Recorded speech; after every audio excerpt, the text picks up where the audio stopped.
आपणाला राज्यसभेच्या खासदारासाठी मतदान कसे होते माहीत आहे का? त्याच्यानुसार भारतामध्ये राज्यसभेच्या एकूण खासदाराची संख्या आहे 250.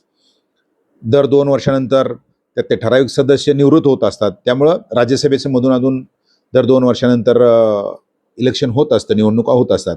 तर सध्या यावर्षी महाराष्ट्रामध्ये 7 खासदार महाराष्ट्रातून निवडून द्यायचे. तर त्याच्याकरता मतदानाची जी पद्धत आहे, तर एक फॉर्म्युला असतो त्याचा, एक सूत्र असतं. तर ते गुप्त मतदान पद्धतीच्या ऐवजी या लोकांना पसंती क्रमांक दिला जातो. आणि याच्याकरता विधानसभेतील जे आमदार आहेत ते मतदान करतात. आता महाराष्ट्राचा फॉर्म्युला काय, की 288 पैकी 2 खासदारांचं निधन झालं, अजितदादा आणि शिवाजीराव कर्डिले. त्यामुळे 286 आपले इथले आमदाराची संख्या आहे विधानसभेतल्या.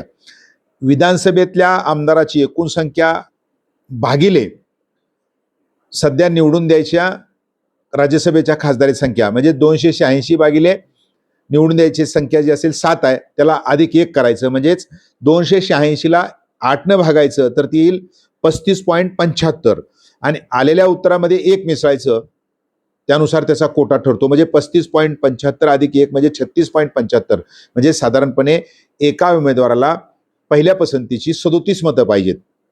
हे याचा त्या ठिकाणी असणारा कोटा असतो. तर त्यानुसार पसंती क्रमांकानुसार त्याचं मतदान होतं.